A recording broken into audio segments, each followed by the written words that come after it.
shared yesterday on Travis's successful surgery, and that he's out for the season. Yes, on the field for obvious reasons, he'll be missed. He'll be missed, but also off the field, he's got that presence, that confidence that is infectious, right? Fortunately, we won't lose that. Our team, our locker room will rally and continue to do so, and Travis will be right here in Jacksonville rehabbing with us for the remainder. He's already back in town, and he'll be able to get with these guys in the meetings and learning, studying, and really diving into that as he goes through this process. I understand there's a lot of questions about if he'll remain a two-way player and all those kind of things, guys. All of that is very premature. And at the end of the day, like every player on this roster, he'll be evaluated at the end of the season, and we'll be able to give him his 3 better, 3 best, and the things that we need to continue to improve upon, and the things we need to build on. But right now, our complete focus is on the Chargers and getting a much-needed win on Sunday. Hey, Liam, on Travis, you saw 7 games of him with the experiment. How much of a benefit will that be going into the offseason? Say, hey, this is what we think worked, this is what we got to change. Yeah, and then also looking at, okay, where do we need him most, right, in more ways than others. So I definitely think the whole process, the whole thing's been a learning experiment, and but getting to know the person has obviously been the most important thing, and the type of competitor, the way that he learns, the way that he competes, the way that he practices. That's stuff that we've been able to gain valuable information on and be able to use moving forward and actually put in a continued practice. Do you still expect him to be your number 1 receiver and your number 1 cornerback at some point down the road? It's all that's very premature to answer at this point.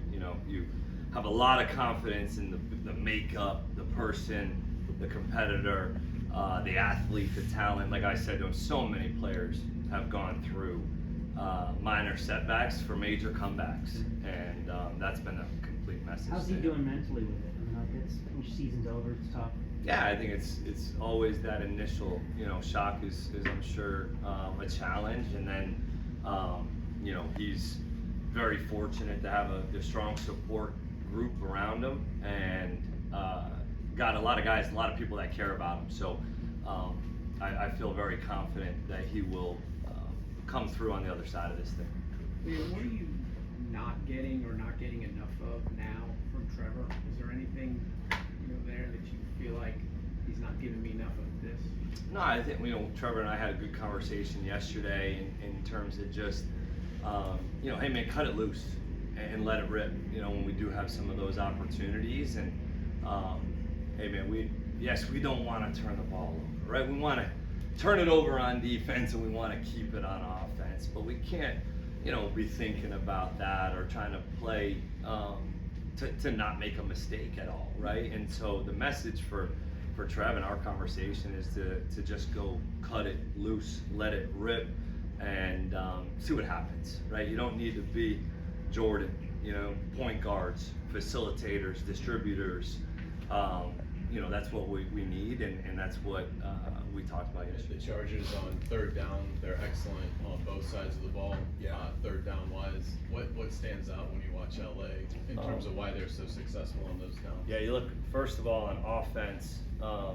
Keenan Allen's the most targeted receiver in the National Football League on 3rd down. He can still wiggle and win and separate, strong hands, smart football player, understands how to use leverage and get open in zones, right? And then obviously so does Ladd in a lot of ways, where they both have great feel for zone and man and winning versus man, and having a feel versus zone.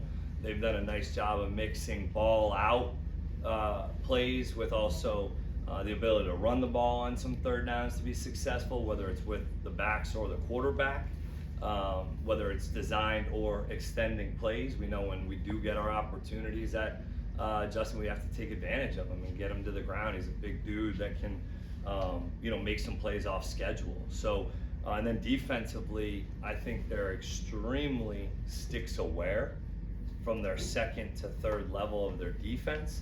The rush has obviously done a nice job getting some pressure and being able to affect the quarterback. But I think Jesse Minter does a great job. I got a lot of respect for him, and the zone coverages, and they're very aware, and they do a nice job of pattern matching. How rare an athlete is Justin Herbert at that position? Very talented, man. He can make every throw, and it seems to be with ease. He's big, strong, athletic. I think they're playing to his strengths, and they've continued to try to put good skill and players around him to allow him to take advantage of his skill sets. And I've got a lot of respect for him. You mentioned penalties. Just how much has that sort of killed any momentum, especially when it's the early downs? You get a false start, second down, or a hold, or a first down. How much does that change how you guys play? Yeah, it's not fun, right? It's not a fun place to live as a player, as a coach, So the continued message is that we're in this thing together, and that there's things that are controllable and there's things that aren't, and how are we able to control the controllables? We've talked about this, and so talking and putting it into practice in critical moments or in tighter games in the fourth quarter, the first quarter, whatever it is, that's where it has to come out. That's where it ultimately means the most. You've seen a couple times over the course of the year that this team hasn't played 4 quarters of their best football. Yeah. I mean, at this point in the season, is that frustrating? How do you fix that? I mean, I think you would watch the Monday night game. I'm not sure that was 4 quarters of those two teams' best football either. So that's just the reality. It's football, man. You ain't gonna play perfect. That we played near in a lot of ways. I mean, even not playing, I guess you could say, our best football through those 3 quarters the other day. You were winning through 3. You won 3 quarters of the game. You lost a quarter and you lost the game. So how do you execute in critical moments? How do we go and take a deep breath in critical moments to reset and not chase plays and go just execute the call, man? Let's just go execute and play. So that's what we're focused on. We're focused on fundamentals, going back to basics. Anytime you go through a tough L, all I've been taught is to dive back into the details and the fundamentals and the players. Are you more interested in the mindset of your team this week than any other week? Say it again. Are you more interested this week in the mindset of your team coming out of Houston than any other week? Yeah, I mean, I think the post-LA, bye sting was probably a pretty good one to get judged on in a lot of ways, in terms of the way that we responded throughout the week, because it wasn't just like this all great gravy positive practices. The whole, it was a grind. We were competing. It was working through things, and the way that we played showed it at the end. And yes, there was a guy open, but we strained. We did right longer and won and came out on the positive side of it. We do need to respond. It is part of us, and we talked a lot about today that the soul of sport is team. The soul of sport. Why do we want our kids to play sport?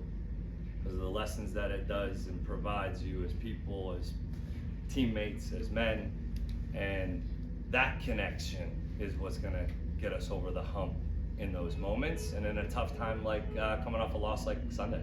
Do you remember where you were? Were you watching the Jags playoff win comeback over the Chargers back, whatever the hell that was? I do. Yeah, I remember watching it. I don't recall where I was. I do recall watching it though, and seeing that whole thing happen, right? And so you've been on the right side of it before, right? And to be we haven't been, guys, right, in too many games this year, aside from Carolina leading by that much, right? And my message to the team was part of learning and growing together as a team, as an organization, is we've got to learn from this. We have to learn from this. If we don't learn from this, well, what good is it at the end of the day? And we don't, in life, we learn from hard times, right? Like you actually have to look and say, okay, what do I need to confront? So make sure that doesn't happen again. And that's kind of what we've been talking about is, you learn and you grow through hard times. What's your expectation for Brendan Strange this week, and what will he do when he finally gets back out there? day to day and just see what it looks like every day. You know, we obviously have missed Brenton, the blocking, the run game contribution, the pass game contribution, the toughness and mentality. It's more going to be just seeing how he looks out there, what he's comfortable doing, how much can we put on his plate, and what that's going to feel like, especially after getting out on the grass and utilizing it and doing things and seeing what that response is day after day throughout this work week. What do you need to see from Wyatt Milo?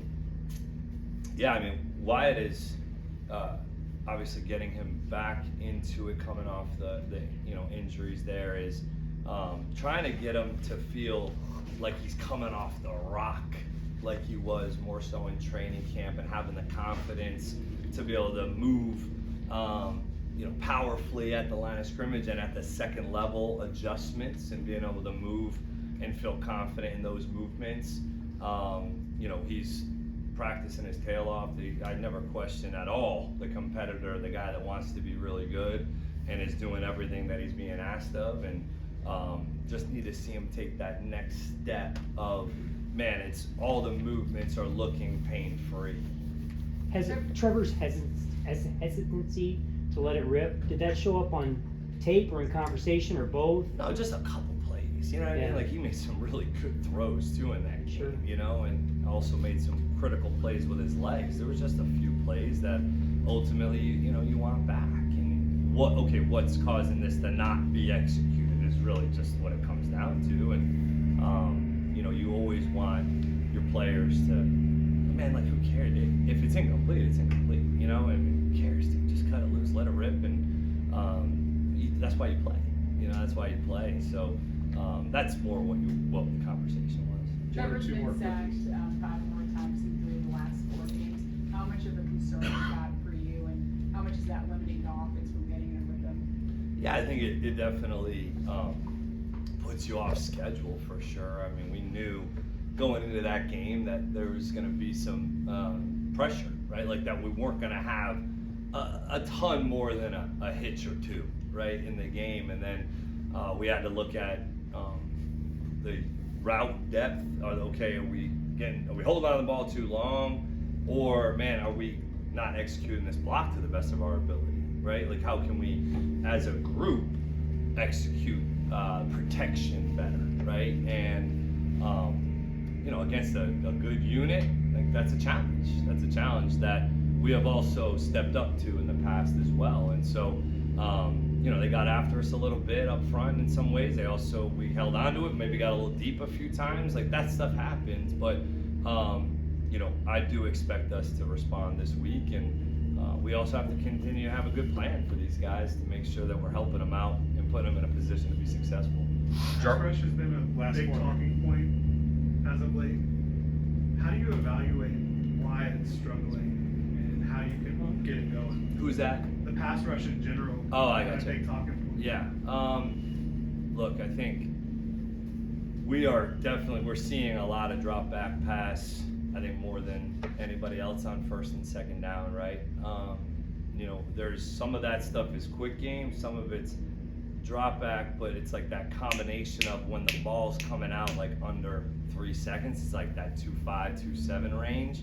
It's not quite quick game, it's not quite drop back, and the ball is able to spit. It's a combination of, we got to be a little bit more sticks and conscious at the second and third level of our coverages and zone, and be a little bit more stickier and just patient instead of getting out of there. And then also those guys up front, these are opportunities. If we're getting that much drop back, we got to go take advantage of it. And when we do have them in our hands, we got to get them down. And that's football, right? That's pass rush. It's not that complicated. We got to cover in the front. They usually go hand in hand. And when both groups are doing their job to the best of their ability, and that's all they're focusing on, usually good things happen. Thank you. Okay, Coach, thank you. Thank you. Thanks, guys. How Appreciate it. impressive was